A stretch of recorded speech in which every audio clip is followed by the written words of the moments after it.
السلام عليكم ورحمة الله تعالى وبركاته، ومرحبا بكم في قنوات قناة يوم. والله ما نعاودو والله ما نعاود هذا الفيديو، عرفتي شحال من التعويضه عاود المهم، مرحبا بكم في قناة يوميات الطنجاوية. ما بغيتش نعاودو، راه عييت بالتعاود منا كنمثلو فيلم. المهم انا جيت وخرجت الحوايج كاملين وخرجت كلشي بوحدي، الناموسيه داك اللوحه فسخت كلشي. ايوا خويت البيت كما كتشوفوا. خويتو دابا غادي نبدا نصبغ البيت ديالي. غادي نحيد هاد الالوان اللي مبقاتش عاجباني، ولات كلها ليطاش، ولات هاد القلوب وهاد الفراشات طلعوا لي في راسي الصراحه، وبغيت نبدل اللون. ايوا صافي خرجت هادشي. وشوفوا السقف كيفاش ولا كحال، حيت عاد الشتا كطيح والسطح ما مزلش.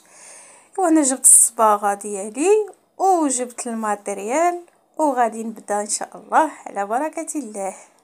هذه صباغه في الصفار كديرها مع اللون الابيض، كتعطينا في بلون كاسي. وهذا السكوتش اللي غادي ندير به واحد الحيط، حتشوفوا حتى الاخر كيفاش درتو، واعر صراحه. المهم في الاخر غادي تشوفوا الحيط الاخر اللي استعملت فيه السكوتش وداك الصباغه الحمراء. المهم عندي الرولو الشيته باش كنخدموا بها القناه. صافي هنا كنجيبوا الصباغه ديالي كنخلطها مزيان مع شويه الماء، ما هي ثقيله ما هيش خفيفه. كنضرب الكوش الاولى في السقف وكنخليه حتى يبس، ونعاود العوده الثانيه. ودابا جبت السلوم، وهذا السلوم كله مخروعت، كنت نقول الحافظ الله من الصبغي ما نطيحش. المهم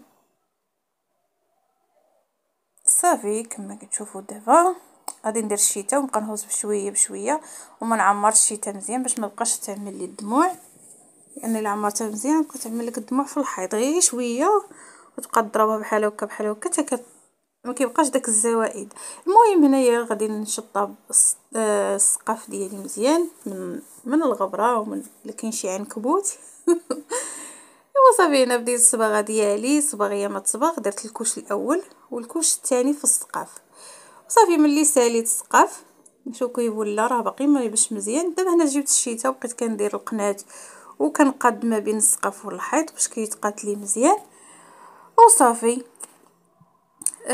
الشيته كنحتاجوها في القناه وفي الهبطات باش كتجينا سهله. الرولو ملي كنبقى نضرب الرولو كنضربو في داكشي اللي قاد، اما الرولو ما يضرب لكش داك القناه وداك الخاويات اللي ما بين السقف والحيط. كما كتشوفوا كندير الشيته وكنبقى نكملها كامله، كندور عليها كامله، وعاد كنبدا الصباغه بالرولو حيت الرولو دغيا كيصبغ. المهم انا جيت لهاد الحيط صافي بديت نحيد فيه، غادي نضرب فيه الكوش الاولى والكوش الثانيه ونخليها تيبس مزيان. عاد غادي نوريكم الحيط اللي قلت لكم غادي نصايبو في شكل. صافي هنايا واخا ضربت وبقى كيبان داكشي، غادي نزيدو العوده الثانيه وصافي. المهم هنايا هذه الكولا كنديروها على حساب فاش كنصبغو، كنديروها الكولا باش ما كتلاقناش في الحوايج وما كتبقاش تقلع، ما كتبقاش تطلق. المهم الا قصتها بيدك كيولي يدك صافي ما فيه حتى شي صباغه. ايوا صافي هذا هو الفيديو ديالي، كان خفيف ظريف ما بغيتش نطول. المهم هنا كما شفتوا في الصباغه الاولى قلت هذا كان كله فراشات وكله كان في شكل ما عجبنيش داك اللون. هذا الفوق السقف درته بالبيض كامل بالبيض، وهذا درته في البلون كاسي.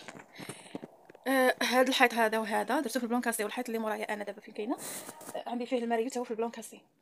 ولكن هذا هذا درته في هذا الشكل هذا، شوفوا كيفاش كيجي. المهم هنايا اش غادي نقول لكم. هنايا في الاول بغيت نسجل ندير فيديو على حساب وانا كنصايب هادشي، ولكن مست كيفاش نعمل نشد التليفون بيد ونخدم حيت كنخدم بالسكوت خصني نشد بجوج اليدين. المهم هنايا جيت اول مره عبرت كنعبر بحال هكا مثلا انا عبرت من الفوق. دابا الفوق عالي عليا شويه، غنوريكم هنا. عبرت قاد هكا وكندير ستيلو هنايا.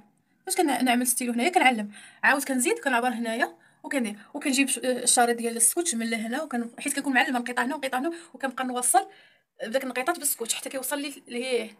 المهم حتى كنوصل للطرف الحال كامل. عاود كنبدا من هنايا كنكون معلمه بالسكوتش كنمشي فيه فاش كنكمل السكوتش هكايا عرض طول، كنجي عاوتاني وكنعمل بحال هكا وكنبقى نعبر هنايا في الفوق. كندير النص، كنشد النص، كندير مستطيل كامل، كنعبر النص لتحت، كندير مستطيل لتحت النص، وانا غادا كندير هكا النص مستطيل وانا غاده بحال هكا. صافي حتى كنكمل، فاش كنكمل البسكوت كامل كنبرك على داك البسكوت مزيان. نتوما كتشوفوا الحيط انا عندي شويه بحال هذا كيخرج لي شويه ديال السكوتشين، ولكن المشكل ماشي مشكل، كيجي واحد الديكور مزيون واخا كيخرج هكاك. شوفوا كيفاش كيجي مزيون. المهم ملي كنكملوا كامل البسكوت كنبرك على داك السكوت مزيان وكنصبغ الصباغه ديالي. شوفوا كي جات، صراحه عجبني بزاف. عجبني وهادشي اللي كاين. هذا هو الشكل النهائي ديال البيت ديالي. الواحد ما ضروري خصو يصايب شي حاجه بيدو وما يتسناش اي حاجه يصايبها يجيب المعلم ولا شي حاجه، يصايب شي حاجه بيدو وها هي كلشي مزيان بشويه عليك حتى تسالي. ايوا قولوا لي كي جاكم هذا البيت كي جاكم بعدا هادشي بعدا كلشي عجبو، ونتمنى الله يعجبكم وديروا لك عجبكم. الا عندكم شي ديكور ديروه، الا عندكم شي حاجه اي حاجه غيبدا وكلشي ساهل كلشي مزيان.